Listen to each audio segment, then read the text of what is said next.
जय हिंद दोस्तों, स्वागत करता हूं आप सभी का क्रेजी जीके ट्रिक चैनल पर। मैं हूं आप सभी का राजा गुप्ता। वीकली करंट अफेयर्स की क्लास के साथ वापस से हाजिर हूं। हर संडे हम आपको वीकली करंट अफेयर्स प्रोवाइड करते हैं और आज हम 20 से लेकर 26 मार्च 2023 के इंपॉर्टेंट वीकली करंट अफेयर्स को आपके लिए कवर करने वाले हैं। कॉपी पेन लेकर के बैठिए। बुलेट की तरह 60 क्वेश्चन आने वाले हैं जो केवल 25 से 30 मिनट में कवर कराए जाएंगे। मैं आपका समय नहीं बर्बाद करता, 1.5 से 2 घंटे क्लास नहीं लेता। सबसे कम समय में सबसे पहले आपको करंट अफेयर्स प्रोवाइड करते हैं जो कि हिंदी और इंग्लिश दोनों मीडियम में होता है। आइए फ्रेंड्स, देखते हैं सबसे पहले क्वेश्चन को। उसके पहले आप लोगों के लिए मोटिवेशन। जो स्वयं के लक्ष्य प्राप्ति के लिए सबसे ज्यादा टाइम निकालता है वही इस कंपटीशन की दुनिया में सबसे आगे निकल पाता है। दोस्तों, आपको अपने समय को बचाना है, इसे बर्बाद नहीं करना है फालतू की बातों पर। एक बार आपने अपना टारगेट बना लिया, बस आप उस पर काम कीजिए, भूल जाइए दुनिया को, किसी से तुलना नहीं करना है। आपका कंपटीशन खुद से होना चाहिए। आइए देखते सबसे पहला इंपॉर्टेंट क्वेश्चन। एटीपी मास्टर्स 1000 खिताब जीतने वाले सबसे उम्रदराज टेनिस खिलाड़ी कौन बने हैं? Who has become the oldest tennis player to win the ATP Masters 1000 title? तो फ्रेंड्स, इसका राइट आंसर है रोहन बोपन्ना। इसका सही आंसर है रोहन बोपन्ना। रोहन बोपन्ना 43 इयर्स के हैं, 43 साल के हैं और इन्होंने 35 वर्ष मैथ्यू एबडन के साथ मिलकर के किसे हराया है? नीदरलैंड के वेस्ली कूलहोफ और ब्रिटेन के नील स्कूप्सकी को हराया है। कहां पर ये मैच खेला गया था? फाइनल कैलिफोर्निया अमेरिका में फाइनल मैच खेला गया था। Next question. Laksar writing instruments private limited के नए ब्रांड एम्बेसडर के रूप में किसे नियुक्त किया गया है? Who has been appointed as the new brand ambassador of Luxor writing instruments private limited? तो फ्रेंड्स, विराट कोहली इसके ब्रांड एम्बेसडर बने हैं। लक्सर के ब्रांड एम्बेसडर विराट कोहली बने हैं। अंतरराष्ट्रीय वन दिवस कब मनाया जाता है? When is international forest day celebrated? तो फ्रेंड्स, हर साल 21 मार्च को 21 मार्च को मनाया जाता है अंतरराष्ट्रीय वन दिवस। क्यों मनाया जाता है? ताकि हम लोगों को अवेयर कर सके हमारे जंगल, हमारे फॉरेस्ट कितने ज्यादा इंपॉर्टेंट है। अगर ये कम हो जाएंगे तो हमारी जिंदगी भी कम हो जाएगी। थीम आपको याद रखना है फॉरेस्ट एंड हेल्थ। इसकी थीम क्या है? Forest and health. नेक्स्ट है, आपको यदि पूछा जाए कि सबसे ज्यादा जो वन है भारत में कहां पर है, तो सबसे ज्यादा वन जो है एमपी में है 2021 की फॉरेस्ट रिपोर्ट के अनुसार। और वनों का सबसे ज्यादा प्रतिशत वाला राज्य कौन सा है? तो ये मिजोरम है। मिजोरम में फॉरेस्ट कवर 84.53% है। Next question. विश्व जल दिवस 2023 की थीम क्या है? What is the theme of world water day 2023? Most important question. Accelerating change इसकी थीम है। Accelerating change. दोस्तों, हम क्यों मनाते हैं वर्ल्ड वाटर डे? हम इसलिए मनाते ताकि हम जल का संरक्षण कर सके। हर साल हम 22 मार्च को मनाते हैं। जल बहुत इंपॉर्टेंट है हर एक लिविंग ऑर्गेनिज्म के लिए, चाहे वो एनिमल हो चाहे वो ह्यूमन हो, तो जल को कंजर्व किया जाना चाहिए।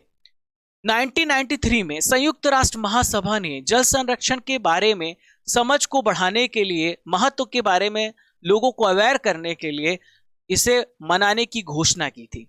विश्व मौसम विज्ञान दिवस कब मनाया जाता है? When is world meteorological day celebrated? तो फ्रेंड्स, हर साल मनाया जाता है 23 मार्च को विश्व मौसम विज्ञान दिवस। कब मनाया जाता है? 23 मार्च को। दोस्तों, इसकी थीम इस वर्ष की जनरेशन के साथ मौसम, जलवायु और जल का भविष्य। विश्व क्षय रोग दिवस कब मनाया जाता है? जो वर्ल्ड टीबी डे है, यह कब मनाया जाता है?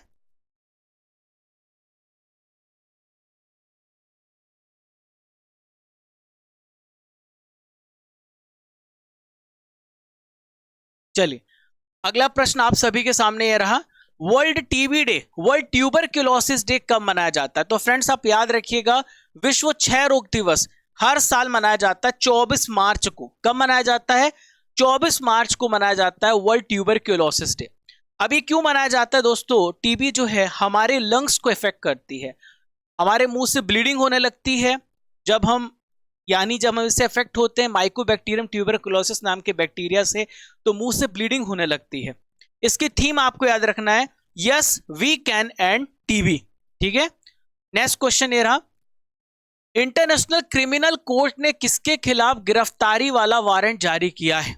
International criminal court has issued N arrest warrant against हुम। तो अरेस्ट वारंट जो है फ्रेंड्स, याद रखिएगा किसके खिलाफ जारी किया है, ये है व्लादिमीर पुतिन। क्या नाम है इनका, व्लादिमीर पुतिन। इनके खिलाफ अरेस्ट वारंट जारी किया है। दोस्तों यूक्रेन में वॉर क्राइम के लिए कोर्ट ने बताया है कि पुतिन यूक्रेनी बच्चों को अपहरण करते हैं और डिपोर्ट करते हैं। डिपोर्ट मतलब होता है एक देश से दूसरे देश भेज देना। इस अपराध के लिए इन्हें जिम्मेदार माना गया है। तो दोस्तों इसलिए इन्हें क्या किया गया है, यूक्रेन ने अभी आरोपी साबित किया है। दोस्तों रूस ने इसमें हस्ताक्षर नहीं किया है। जो आईसीसी का एक रूल होता है वो उसको शामिल नहीं है इसमें रूस, इसलिए पुतिन गिरफ्तार नहीं हो सकते हैं। चलिए फ्रेंड्स आइए देखते हैं नेक्स्ट क्वेश्चन। क्वेश्चन नंबर 8 आप सभी के सामने रहा।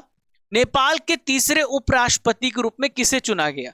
तो नेपाल के तीसरे उपराष्ट्रपति बने हैं राम सहाय प्रसाद यादव। क्या बने हैं नाम इनका, नाम आपको याद रखना है, राम सहाय प्रसाद यादव।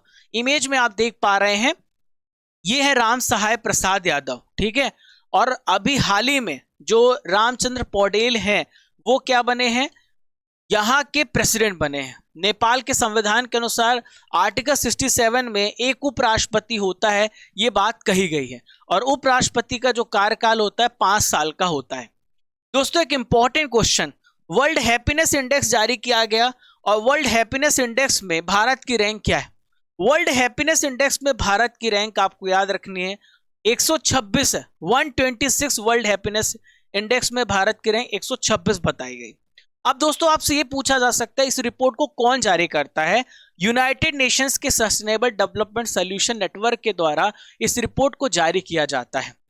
दोस्तों लगातार फिनलैंड जो है दुनिया का सबसे खुशहाल देश बना हुआ है, 6वें साल भी सबसे खुशहाल देश बना हुआ है। डेनमार्क 2nd नंबर पे, आइसलैंड 3rd नंबर पर, इजराइल 4th पे है, नीदरलैंड 5th प्लेस पे है। हाल ही में किसने स्टारबक्स के सीईओ के रूप में पद ग्रहण किया है? तो स्टारबक्स के सीईओ कौन बने हैं आपको याद रखना है, इनका नाम है लक्ष्मण नरसिम्हन। लक्ष्मण नरसिम्हन भारतीय मूल के हैं और ये बने स्टारबक्स के नए सीईओ। स्टारबक्स जो आप लोगों को पता है यह एक कॉफी मल्टीनेशनल कॉफी कंपनी है, कॉफी हाउस कंपनी है। 1971 में इसकी स्थापना हुई है। यदि आपसे पूछा जाए इसका हेडक्वार्टर कहां पर है तो आप बताएं वॉशिंगटन डीसी में इसका हेडक्वार्टर है। नेक्स्ट क्वेश्चन ये रहा, स्वास्थ्य का अधिकार विधेयक पारित करने वाला पहला स्टेट कौन सा है? तो स्वास्थ्य का जो अधिकार है मैंने आपको बताया था पहला राज्य राजस्थान है। पहला राज्य राजस्थान है। राजस्थान के चीफ मिनिस्टर है अशोक गहलोत। इन्होंने हाल ही में विधेयक को पारित करा है और विधेयक के अनुसार राजस्थान के लोग बिना किसी पहले पेमेंट किए हुए किसी भी प्राइवेट हॉस्पिटल में इमरजेंसी उपचार के हकदार होंगे, उन्हें वो हॉस्पिटल नहीं रोक सकता। हालांकि इसका बहुत ज्यादा विरोध हो रहा है। राजस्थान में जो विभिन्न जो निजी हॉस्पिटल्स हैं वो इसका विरोध कर रही हैं। दोस्तों कोई भी मेडिको लीगल औपचारिकता जरूरत नहीं पड़ेगी, प्रतीक्षा नहीं करनी पड़ेगी। पहले आपका इलाज होगा, उसके बाद पेमेंट सरकार करेगी यदि आपके पास पैसा नहीं है। भारत और किस देश की नेवी के बीच अरब सागर में समुद्री अभ्यास कोंकण आयोजित किया गया? दोस्तों कोंकण जो है ये आयोजित होता है भारत और यूनाइटेड किंगडम के बीच में। भारत और यूनाइटेड किंगडम के बीच में होता है। अजय वारियर इंद्रधनुष भी अभ्यास होता है भारत और किसके बीच में? यूनाइटेड किंगडम के बीच में। अब दोस्तों ये जो अभ्यास था कोंकण कहां पर हुआ है? अरब सागर में कोंकण तट पर हुआ है 20 से 22 मार्च के बीच में। अगला प्रश्न ये रहा, युद्ध अभ्यास सी ड्रैगन 23 का आयोजन किस देश में किया जा रहा है? तो अमेरिका में। कहां पर? अमेरिका में युद्ध अभ्यास सी ड्रैगन 23 का आयोजन किया जा रहा है। यह एक प्रकार का मल्टीलेटरल है, यानी इसमें बहुत सारे देश इसमें पार्टिसिपेट करेंगे। क्लियर है? नेक्स्ट है, पाक जल डमरू मध्य को अंडर 21 समूह में सबसे तेजी से तैरकर पार करने वाले पहले इंडियन कौन बने? तो इनका नाम आपको याद रखना है संपन्ना रमेश शेलार। क्या नाम है इनका? संपन्ना रमेश शेलार। ये पाक जल डमरू मध्य को अंडर 21 कैटेगरी में सबसे तेजी से पार करने वाले इंडियन बने हैं। यहां पर आप देख पा रहे इमेज में, ये है वो जिन्होंने इसे पार किया है। अब ये पाक जल डमरू मध्य कहां पर है? तो आपको पता होना चाहिए इंडिया और श्रीलंका के बीच में पाक स्ट्रेट आता है, ठीक है, याद रखेंगे आप। चलिए, कॉटन कॉरपोरेशन ऑफ इंडिया जिसे हम बोलते हैं सीसीआई, इसके सीएमडी के रूप में किसे नियुक्त किया गया है? बहुत अच्छा क्वेश्चन है। तो कॉटन कॉरपोरेशन ऑफ इंडिया के ललित कुमार गुप्ता सीएमडी नियुक्त किए गए हैं। ये है ललित कुमार गुप्ता। दोस्तों, कॉटन की बात करें तो एक प्रकार का ये कैश क्रॉप है। कपास को हम व्हाइट गोल्ड भी कहते हैं। दोस्तों, इसके साक्ष्य हमें हड़प्पन सिविलाइजेशन के दौरान मिले थे और हड़प्पा सभ्यता कपास के उत्पादन में सबसे ज्यादा संसार में प्रथम माने जाते हैं। हिंदू कुश क्षेत्र में 6.6 रिक्टर का भूकंप देखा गया। यह किस देश में स्थित है? दोस्तों, अफगानिस्तान में। कहां पर? अफगानिस्तान में हिंदू कुश क्षेत्र है। यहां पर आप इमेज में देख पा रहे हैं, अफगानिस्तान भारत का पड़ोसी देश है। अभी यहां पर भूकंप आया। यह भूकंप इतना ज्यादा तेज था कि हिंदू कुश क्षेत्र को तो प्रभावित किया ही है, पाकिस्तान और भारत के विभिन्न राज्यों में इसके जो प्रभाव हैं वो देखने को मिले हैं। ये जो भूकंप था जमीन से 156 किलोमीटर की गहराई पर देखा गया था। क्लियर है? दिल्ली सरकार का अभी बजट पेश हुआ 2023-24। इसको किसने पेश किया है? तो इस बजट को पेश किया कैलाश गहलोत ने। इमेज में आप देख पा रहे हैं, यह है कैलाश गहलोत, दिल्ली के फाइनेंस मिनिस्टर। दोस्तों, आम आदमी पार्टी का लगातार ये कौन से नंबर का बजट था? 9वां बजट था।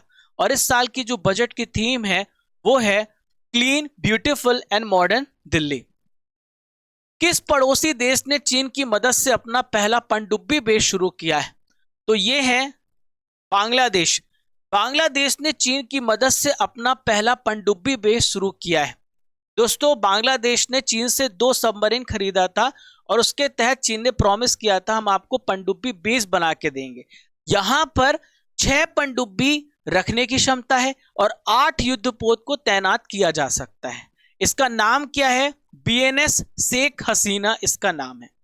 एशिया का सबसे बड़ा आहार 2023 मेला ये कहां पर आयोजित किया गया? तो फ्रेंड्स, इसको दिल्ली में आयोजित किया गया। कहां पर? दिल्ली में प्रगति मैदान में। ये 14 से लेकर 18 मार्च तक ये मेला आयोजित किया गया है। इसका उद्देश्य क्या है? जो हमारी हॉस्पिटलिटी इंडस्ट्री है उसकी कैपेसिटी को प्रदर्शित करना, ताकि विदेशी और भारतीय जो कस्टमर हैं उनको एक बूस्ट मिले और हमारा जो हमारा प्रोडक्ट है पूरी दुनिया में फैले। नेक्स्ट है, पीएम नरेंद्र मोदी जी ने पीएम मित्र मेगा टेक्सटाइल पार्क स्थापित करने की घोषणा की। कितने? तो पीएम मित्र के तहत 7 मेगा टेक्सटाइल पार्क स्थापित किए जाएंगे विभिन्न राज्यों में।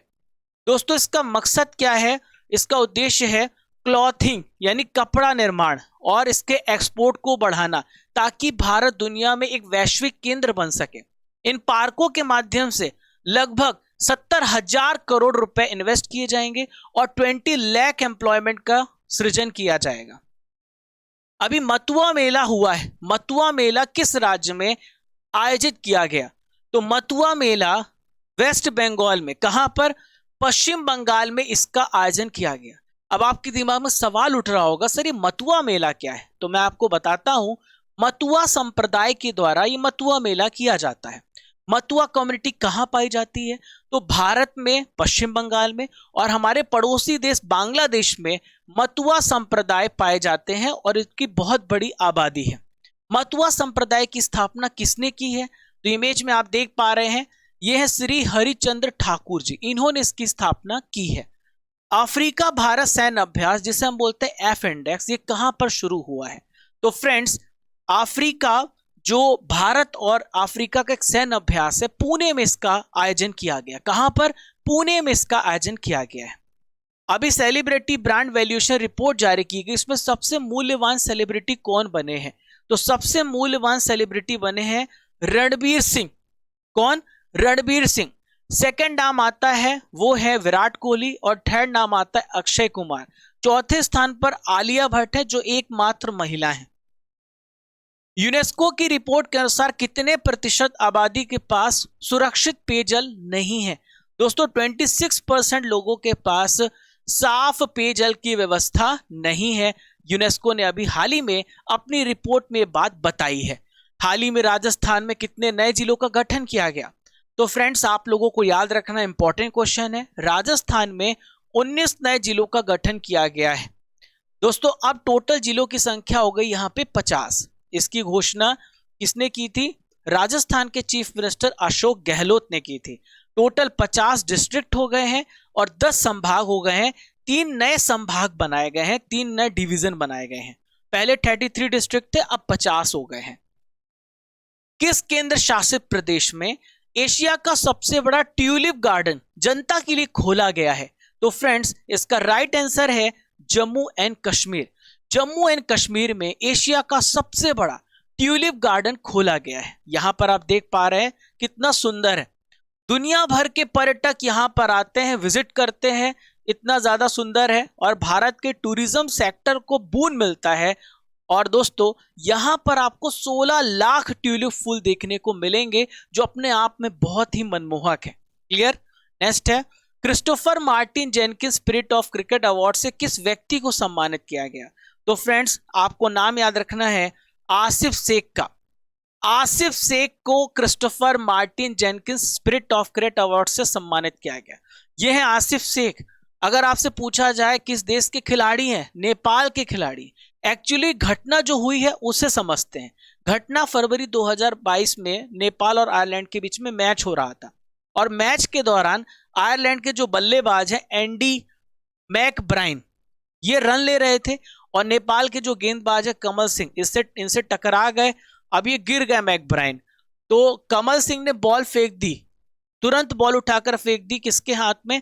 विकेट कीपर आसिफ शेख के पास, पर उन्होंने आउट नहीं किया। ये खेल भावना के लिए इनको अवार्ड मिला है।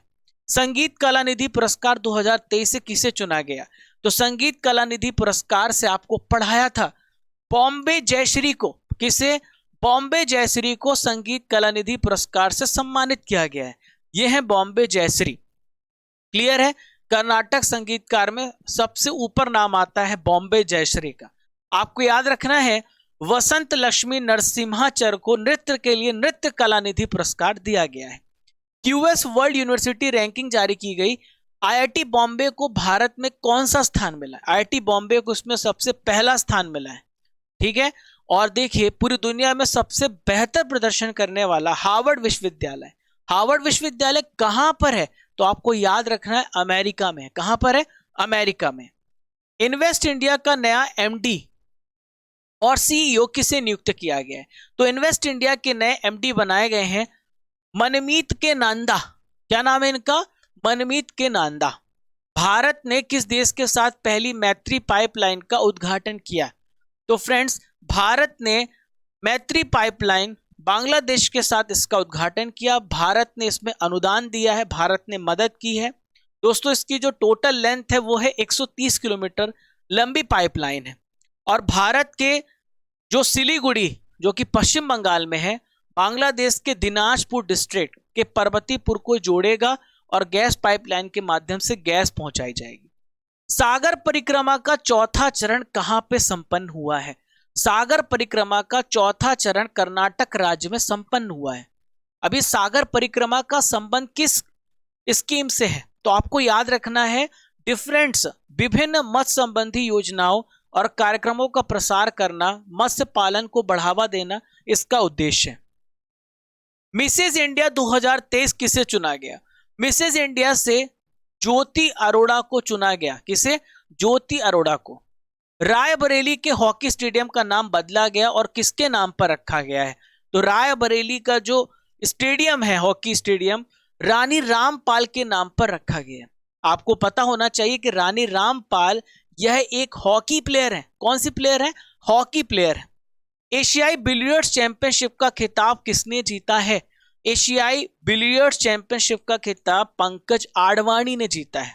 पंकज आडवाणी ने किसको हराया है? ब्रिजेश दमानी को हराया है। 5-1 से हरा करके इस खिताब को अपने नाम किया है। ये चैंपियनशिप कहां पर हुई है? कतर के दोहा में इस चैंपियनशिप का आयोजन किया गया। कहां पर? कतर के दोहा में। वन वर्ल्ड टीवी समिट का आयोजन कहां पर किया गया? वन वर्ल्ड टीवी समिट का आयोजन बनारसी यानी वाराणसी में इसका आयोजन किया गया। बनारस पहले से बोलते थे और इसका संबोधन पीएम मोदी जी ने किया था। नेक्स्ट क्वेश्चन, किस राज्य में पहली बार इलेक्ट्रिक ट्रेन चलाई जाएगी? तो ये राज्य है मेघालय राज्य, जहां पर पहली बार इलेक्ट्रिक ट्रेन चलाई जाएगी। अंतरराष्ट्रीय खुशी दिवस कब मनाया जाता है? दोस्तों सबसे इंपॉर्टेंट जीवन में याद रखना, खुश रहना है। अगर नमक रोटी मिले तो भी खुश, और अगर 5 स्टार में पहुंचो तो भी खुश। हमेशा नॉर्मल रहो, ठीक है। 20 मार्च को मनाया जाता है अंतरराष्ट्रीय खुशी दिवस, इंटरनेशनल डे ऑफ हैप्पीनेस 20 मार्च को मनाया जाता है। और दोस्तों आपको याद होना चाहिए, इसकी जो संकल्पना है, इसका जो संकल्प है, भूटान के द्वारा पेश किया गया था। ISSF निशानेबाजी विश्व कप का आयोजन कहां पर किया जा रहा है? तो आपको याद रखना है कहां पर किया जा रहा है। इसका आयोजन भोपाल में। कहां पर? भोपाल में इसका आयोजन किया जा रहा है।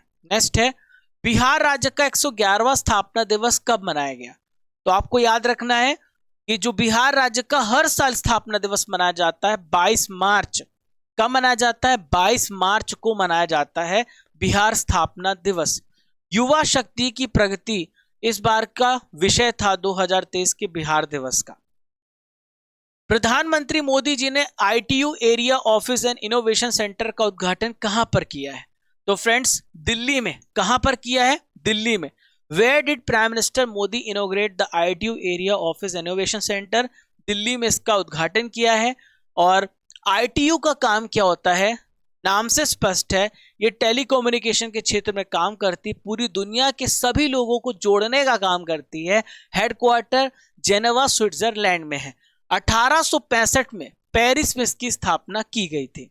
अरुधरा क्या है जिसके लिए रक्षा मंत्रालय ने भारत इलेक्ट्रॉनिक्स लिमिटेड के साथ एक अनुबंध किया है? तो अरुधरा आपको याद रखना है, यह एक मध्यम शक्ति रडार है। यह एक मध्यम शक्ति रडार है। जब दुश्मन हमारे क्षेत्र में आ जाता है तो हमें वार्निंग देता है ये अरुधरा। वैश्विक आतंकवाद सूचकांक 2023 के अनुसार आतंकवाद से सबसे अधिक प्रभावित देश कौन सा है? तो आतंकवाद से सबसे ज्यादा प्रभावित देश अफगानिस्तान है, क्योंकि वहां तालिबान है, तालिबानियों का कब्जा है वहां पे। और भारत 13वें नंबर पर है। भारत किस नंबर पर है? 13वें नंबर पर है। अब सवाल ये उठता है कि ये जो रिपोर्ट है किसके द्वारा जारी की जाती है? Institute for economic and peace, जिसे हम बोलते हैं IEP, इसके द्वारा यह रिपोर्ट जारी की जाती है। ईरानी कप 2023 में रेस्ट ऑफ इंडिया ने किसको हराया? तो ईरानी कप 2023 में रेस्ट ऑफ इंडिया ने मध्य प्रदेश को हराया। मध्य प्रदेश पिछली बार की रणजी ट्रॉफी की चैंपियन है। इस बार की जो चैंपियन वो सौराष्ट्र है, ठीक है। फाइनल मुकाबला कहां पर हुआ था? कैप्टन रूप सिंह स्टेडियम में इसका आयोजन किया गया था। किस देश ने G7 समिट में भारत को गेस्ट कंट्री के रूप में इनवाइट किया है? Which country has invited India as a guest in the G7 summit?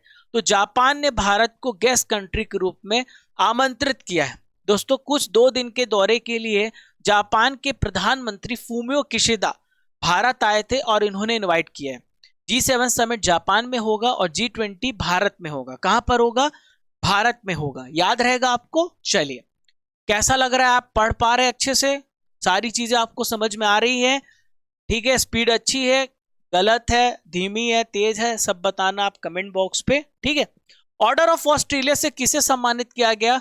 Order of Australia से रतन टाटा जी को सम्मानित किया गया। किसे सम्मानित किया गया? रतन टाटा जी को सम्मानित किया गया।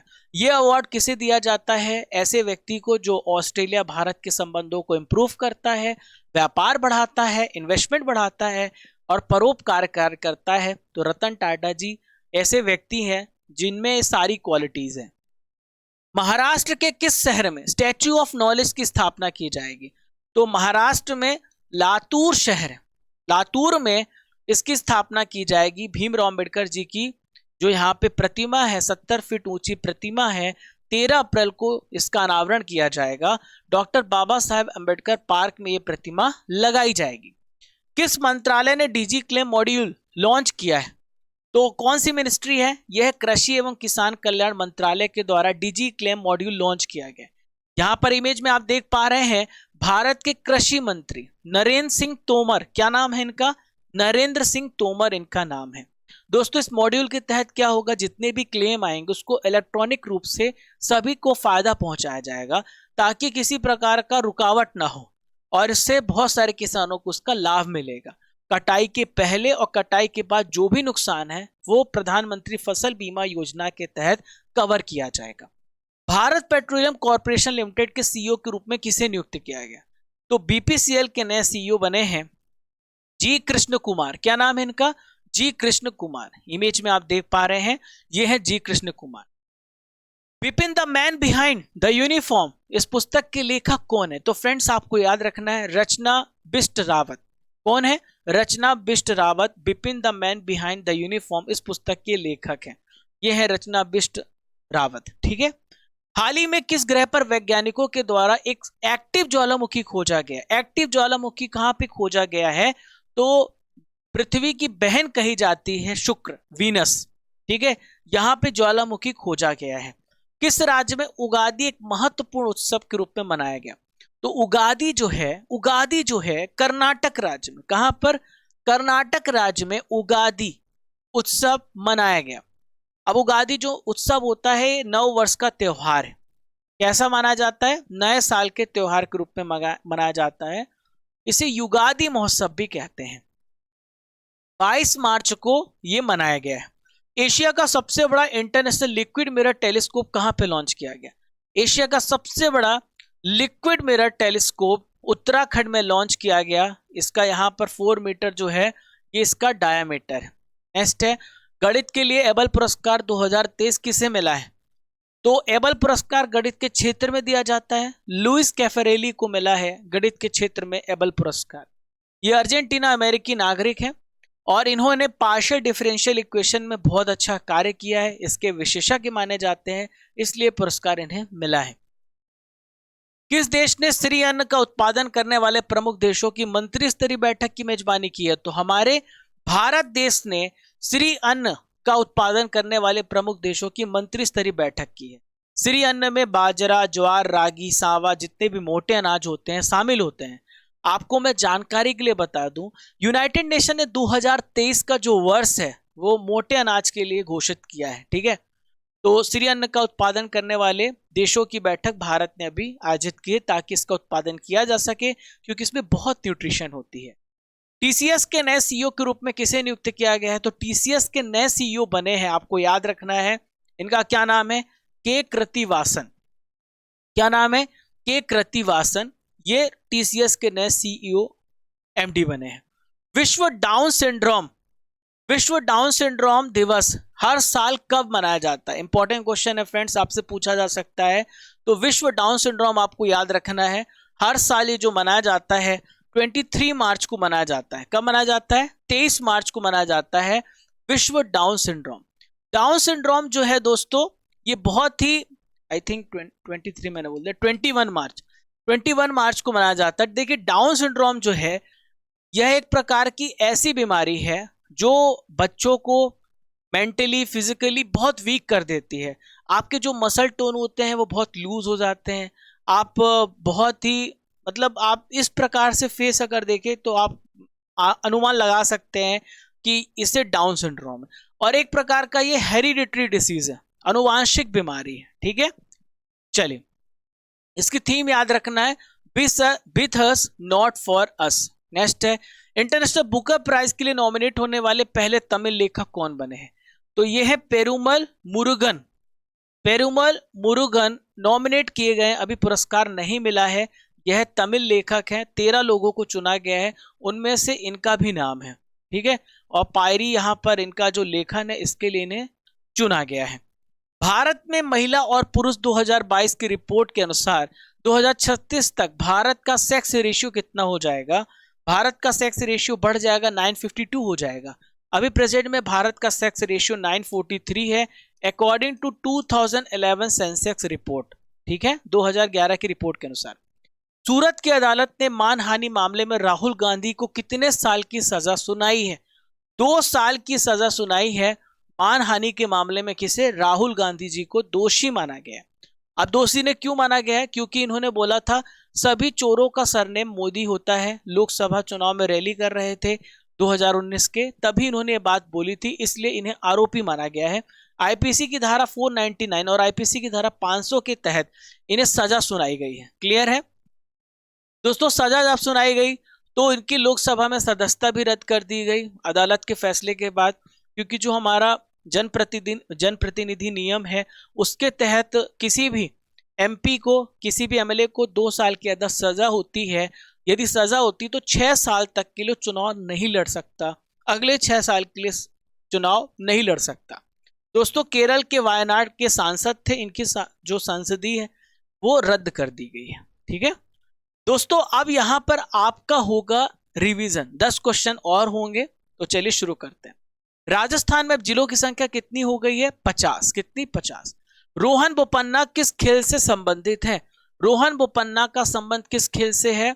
इनका संबंध है टेनिस से। भारत का कौन सा राज्य कपास के उत्पादन में सबसे पहले स्थान पर है? ये राज्य गुजरात है। बॉम्बे जयश्री का संबंध किस क्षेत्र से है? तो संगीत के क्षेत्र में इन्हें अभी कलानिधि पुरस्कार मिला है। बिहार राज्य का स्थापना दिवस कब मनाया जाता है? 22 मार्च को। दिल्ली का राजकीय पक्षी क्या है? दिल्ली का राजकीय पक्षी गौरैया है। लक्सर का ब्रांड एम्बेसडर किसे बनाया गया है? तो इनका नाम आपको याद रखना है, यह है विराट कोहली। नाटू नाटू किस फिल्म का गाना है जिसे 2023 का ऑस्कर अवार्ड मिला है? तो नाटू नाटू RRR मूवी का गाना है। स्टॉप टीवी पार्टनरशिप का सचिवालय कहां पर है? यह है स्विट्जरलैंड में। कहां पर? अंतर्राष्ट्रीय खुशी दिवस पहली बार कब मनाया गया था? 2013 में अंतर्राष्ट्रीय खुशी दिवस मनाया गया था। दोस्तों आपका सेशन हो जाता है खत्म। 60 प्रश्न हमने 31 मिनट्स में खत्म किए। जैसा कि हमने आपसे वादा किया है कि आपके समय का इस्तेमाल सही होना चाहिए। आपको इसकी पीडीएफ हमारे टेलीग्राम पर, हमारे क्रेजी जीके ट्रिक एप्लीकेशन पर प्रोवाइड कर दी जाएगी। दोस्तों वर्ल्ड हैप्पीनेस इंडेक्स 2023 में भारत की रैंक क्या है? आपको इसका उत्तर कमेंट बॉक्स पे देना है। और दोस्तों आप हमारे विभिन्न सोशल मीडिया प्लेटफॉर्म से जुड़ सकते हैं, टेलीग्राम, फेसबुक, इंस्टाग्राम। और पहली बार चैनल पर आए तो सब्सक्राइब कर लीजिएगा। आपको जो हमारा पीडीएफ है क्रेजी जीके ट्रिक एप्लीकेशन पर मिलेगा और टेलीग्राम में मिलेगा। यहाँ पर रेगुलरली क्विज भी होता है, क्विज में रैंक भी मिलती है, फ्री क्विज होता है, फ्री पीडीएफ है। आप एप्लीकेशन को डाउनलोड करने के बाद ब्लू पट्टी पे क्लिक कीजिएगा, जहां पर हर महीने का, हर मंथ का पीडीएफ आपको प्रॉपर फॉर्मेट में अरेंज मिलेगा।